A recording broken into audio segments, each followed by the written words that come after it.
Hi friends, నా పేరు చంద్ర. మీరు చూస్తున్నారు చంద్ర టెక్నికల్. ఫ్రెండ్స్, ఈ వీడియోలో నేను ఒక ఎలక్ట్రిక్ వెహికల్ ఎవరైతే వాడుతున్నారో వాళ్ళకి మంచి రేంజ్ రావాలి, అదేవిధంగా బ్యాటరీ కూడా సేఫ్గా ఉండాలంటే ఏంటేం చేయాలి అనే సంగతి నేను వీడియో అయితే కంప్లీట్గా చెప్పబోతున్నాను. ఫ్రెండ్స్, ఇంక లేట్ చేయకుండా ఈ వీడియో మనం వెంటనే స్టార్ట్ చేద్దాం. కంపెనీ వాళ్ళు చెప్పిన ట్రూ రేంజ్ మీకు రావాలంటే కనుక మీరు ఎప్పుడూ కూడా మీ ఎలక్ట్రిక్ వెహికల్లో లీనియర్ యాక్సిలరేషన్ అయితే ఇవ్వండి. ఒకేసారి రేస్ చేయడం, ఒకేసారి డౌన్ చేయడం ఇలాంటివి అస్సలు చేయకండి.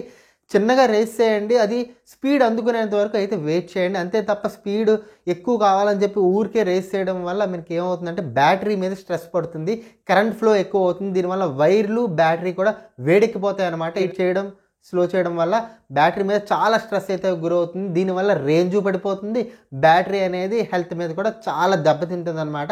ఇలా అస్సలు చేయకండి. లీనియర్ యాక్సిలరేషన్ అయితే మెయింటైన్ చేయండి.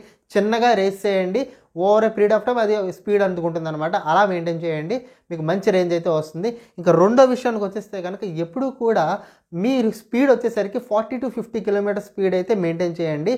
దానివల్ల మీకు ఏంటంటే కనుక మంచి రేంజ్ అయితే వస్తుంది. దాంతోపాటు మీకు ఒక క్రూజ్ కంట్రోల్ ఉంటే కనుక మీరు ఎప్పుడు కూడా ఆ క్రూజ్ కంట్రోల్ ఎనేబుల్ చేసుకోండి. ఒక హైవే మీద వెళ్తున్నప్పుడు ఆ క్రూజ్ కంట్రోల్ ఎనేబుల్ చేసుకోండి. దానివల్ల వోల్టేజ్ కరెంటు కన్సిస్టెంట్గా ఒకే రేంజ్లో వెళ్తూ ఉండడం వల్ల మీకు బ్యాటరీ మీద స్ట్రెస్ పడకుండా మీకు ఎక్కువ లాంగ్ రేంజ్ వచ్చే అవకాశం అయితే ఉంటుందన్నమాట. ఎప్పుడు కూడా క్రూజ్ కంట్రోల్ ఉంటే క్రూజ్ కంట్రోల్ యూస్ చేయండి. స్పీడ్ కూడా 40 to 50 కిలోమీటర్స్ అయితే మెయింటైన్ చేయండి. ఫ్రెండ్స్, ఇంకా మూడో విషయానికి వస్తే కనుక ఛార్జింగ్ గురించి అనమాట. ఎప్పుడైనా మనం బయటికి వెళ్ళి వచ్చేసరికి మనకి బ్యాటరీ డౌన్ అయితే ఇమీడియట్గా ఛార్జింగ్ అయితే పెట్టేస్తూ ఉంటారు. అలా అస్సలు పెట్టకండి.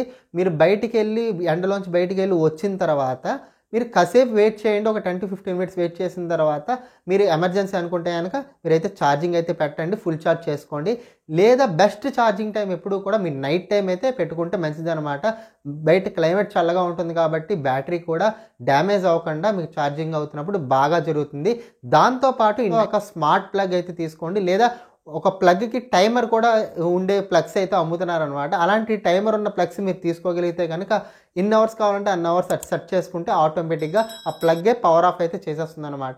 దీనివల్ల మీ బ్యాటరీ మీద స్ట్రెస్ పడదు, అదేవిధంగా ఛార్జింగ్ టైం ఓవర్ ఛార్జింగ్ అవ్వదు, అదేవిధంగా బ్యాటరీ హెల్త్ కూడా బాగుంటుంది. మంచి రేంజ్ ఎక్కువ కాలం పాటు వచ్చే అవకాశం అయితే ఉంటుందన్నమాట. ఫాస్ట్ ఛార్జెస్ని మ్యాక్సిమం అవాయిడ్ చేయండి.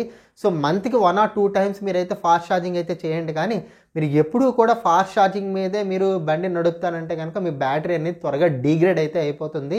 సో అదొక విషయం గుర్తుపెట్టుకోండి. మీరు 1 or 2 yearsలో మీకు బ్యాటరీ పాడైపోయే అవకాశం అయితే ఉంటుంది. కాబట్టి మీరు ఎప్పుడు కూడా ఫాస్ట్ ఛార్జెస్ని అయితే వీలైనంత వరకు అవాయిడ్ చేయండి. ఒక ఎమర్జెన్సీ అయితే పెట్టుకోండి. మంత్కి 1 or 2 times పెట్టుకుంటే కనుక మీ బ్యాటరీ హెల్త్ కూడా బాగుంటుంది. ఈ విధంగా చాలామంది కామన్గా పెట్రోల్ వెహికల్ కానీ ఈవీ వెహికల్ కానీ చేసే మొట్టమొదటి తప్పు ఏంటో తెలుసా? రేంజ్ రాకపోవడానికి వాళ్ళు టైర్లో ప్రాపర్ ఎయిర్ ప్రెషర్ని మెయింటైన్ చేయకపోవడం వల్ల మీకు రేంజ్ అనేది తగ్గిపోతుంది.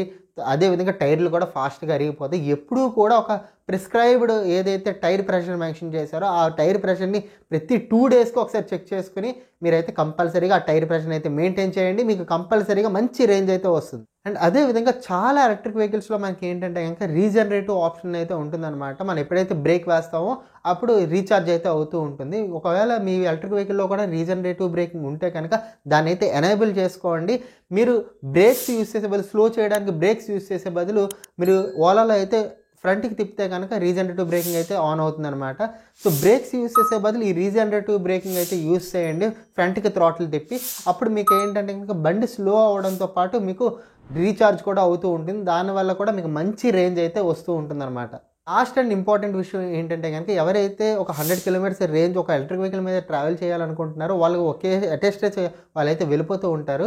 అలా ఎప్పుడు చేయకండి. మీరు ఎప్పుడైనా కనుక ఒక లాంగ్ డ్రైవ్ ఒక ఎలక్ట్రిక్ వెహికల్ మీద వెళ్ళాలనుకుంటే కనుక ప్రతి 30 kilometersకి ఒక 5 minutes గ్యాప్ అయితే ఇవ్వండి. కాసేపు పక్క కాపి ఎలక్ట్రిక్ వెహికల్ కాస్త కూల్ అవనివ్వండి. ఎందుకంటే లాంగ్ రేంజ్ ట్రావెల్ చేస్తున్నప్పుడు కంటిన్యూస్గా కరెంట్ అనేది వైర్ల ద్వారా వెళ్తూ ఉంటుంది, అదేవిధంగా మనకి బ్యాటరీ ద్వారా వెళ్తూ ఉంటుంది. కాబట్టి మనకి బ్యాటరీ వేడెక్కుతూ ఉంటుంది, అదేవిధంగా వైర్లు కూడా వేడెక్కుతాయి అన్నమాట. సో మరి ఇలా ఎక్కువ యాక్సిలరేషన్ చేయడం వల్ల, బ్రేకింగ్ వేయడం వల్ల సో మీరు ఎప్పుడు కూడా ప్రతి 30 kilometersకి ఎలక్ట్రిక్ వెహికల్ ఎవరైతే వాడుతున్నారో కంపల్సరీ ఒక 5 నిమిషాలు బ్రేక్ అయితే ఇవ్వండి, కాస్త కూల్ అవ్వండి, మళ్ళీ వెంటనే వెహికల్ తీసుకుని అయితే వెళ్ళండి. దీనివల్ల బ్యాటరీ హెల్త్ బాగుంటుంది, రేంజు బాగా వస్తుంది. అండ్ అదేవిధంగా లాంగ్ టైంలో మీరు వాడుకోవడానికి కూడా మీకైతే ఎలక్ట్రిక్ వెహికల్ అనేది చాలా యూజ్ అవుతుంది అనమాట. ఫ్రెండ్స్ చూసారు కదా, ఇప్పుడు నేను చెప్పిన ఈ టిప్స్ అన్ని మీరు పాటిస్తే కనుక మీ ఎలక్ట్రిక్ వెహికల్ నుంచి మ్యాక్సిమం రేంజ్ని అయితే మీరైతే ఎక్స్పెక్ట్ చేయొచ్చు. మంచి బ్యాటరీ లైఫ్ అయితే ఉంటుంది.